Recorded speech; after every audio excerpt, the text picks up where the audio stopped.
Hey guys, and welcome back to my channel. My name is Marissa Lene, and if you're new here, welcome. If you're not new here and you saw last week's video, I am creating a part 2 to that. So last week's video went over how to create really big voluminous curls.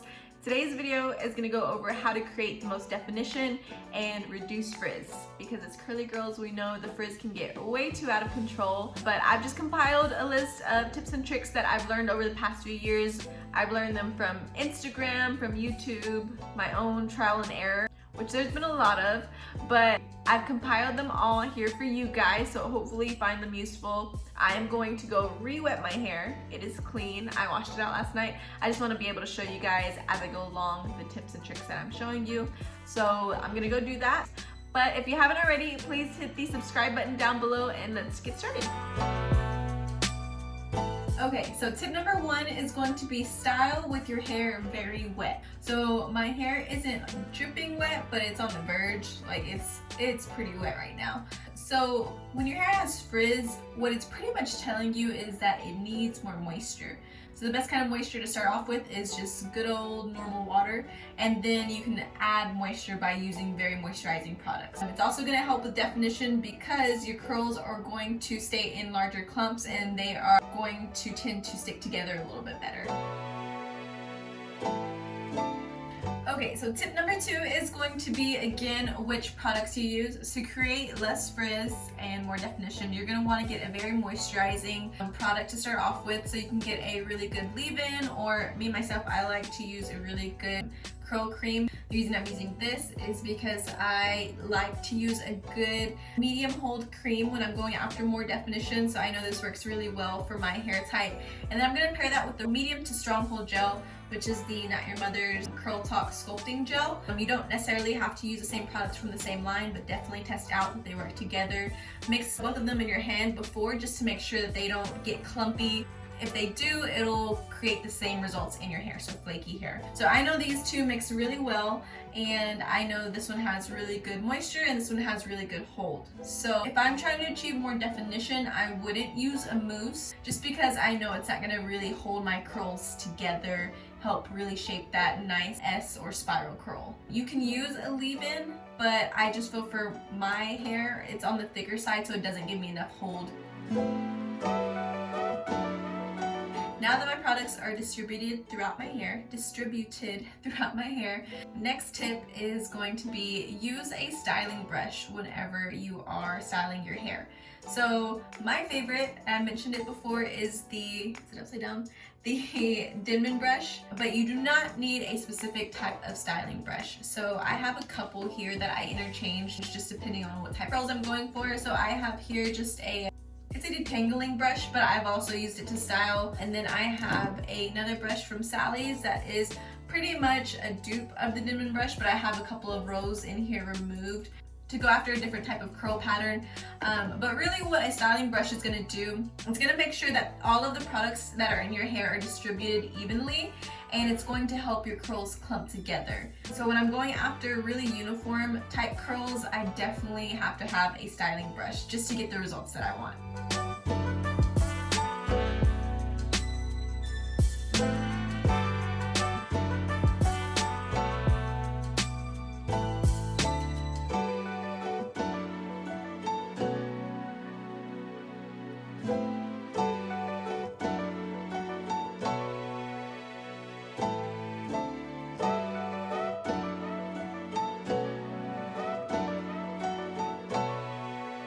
After you finish brushing through your hair with your styling brush, you can finger coil to get more definition. So what finger coiling is really just getting a piece of hair and trying to enhance the curl pattern here. So I'll show you this one, for example. I'm gonna brush through it one time with my styling brush, and then I am just gonna twirl it, like coil it around your finger, hence the name finger coiling. And then you're just gonna twist, just to really help encourage the curl pattern here. And I don't do this to all of my hair. That would take forever. Some people do, and kudos to them because that's dedication. But I only do it to the front section right here on each side, and then I will do a few right in the back and then the very top layers of my hair. And it's really just making sure that you're going with your natural curl pattern, because if you go against it, it's going to create the opposite effect and create really bad curl patterns because it's trying to fight which way it naturally goes. So the way that you can test to see what way your hair naturally curls is I like to scrunch first and let my curl pattern kind of bounce up, and then I'll see which way it's rotating and then just follow that and then finger coil it that way. So like this section, for example, it naturally goes back towards the back of my hair, so I will just twist it like this. But this side does the opposite, and so this curl likes to curl inwards. So I'll make sure to do that, just to make sure I'm not fighting against my natural curl pattern. Okay, so tip number 5 to prevent frizz mostly is gonna be, do not use a regular bath towel to dry your hair. Like I said, I style on it pretty wet, so I do usually have some excess water that I need to get rid of, but do not use a cotton towel because that will just really create frizz. The material is not great for curly hair. So instead what you can use is a microfiber towel. If you don't have one, I don't have one, I just use a regular cotton t-shirt because it's not going to create as much friction. It's going to be healthier for your hair too, creates way less split ends, and it's just gonna be, it's kind of easier to use too. I have a ton of extra t-shirts laying around, so it's great. I don't have to worry about getting my bath towels dirty every time I want to style my hair. So I'll just use it, and I don't want my hair as wet. It's gonna help with the drying process also, it's gonna speed that up. So I will just grab my cotton t-shirt and scrunch up like I normally would, like if I didn't have a t-shirt over my head and I was just normally scrunching my hair. So I'm just going to scrunch all the way up and all the way around. Still kind of be gentle a little bit just to make sure you're not disrupting the curl clumps that are forming. And we'll do that to both sides. And then you can also get both of your hands. It really helps like gather your hair all together. Like it'll help with definition too, because you can get both hands, kind of gather all of your hair and really help encourage those curl clumps.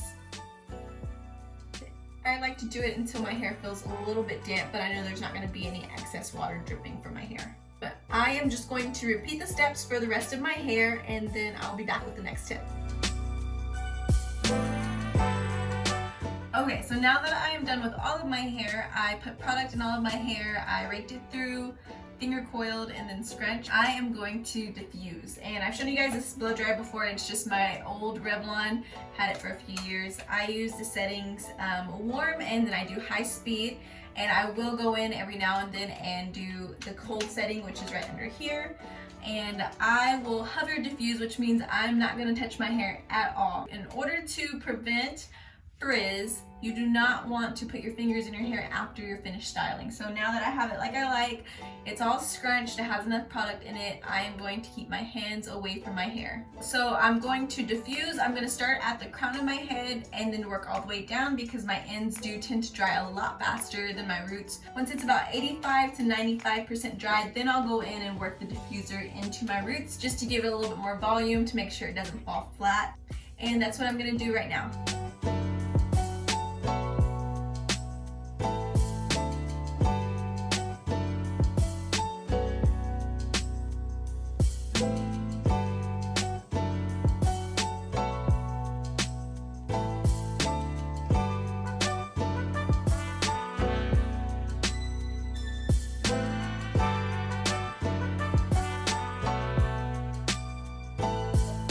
Okay, so it's about, I would say 85% dry, so I'm going to go in to my roots and kind of just diffuse a little bit more and create some extra volume at my crown.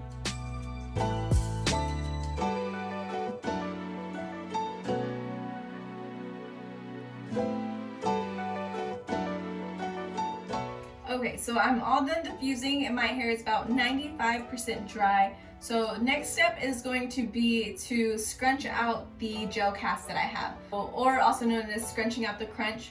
So if you feel like your hair is crunchy and you don't like that feeling, that's totally normal. Some people can wear it throughout the day. It'll naturally disappear with the weather outside or just kind of moving around.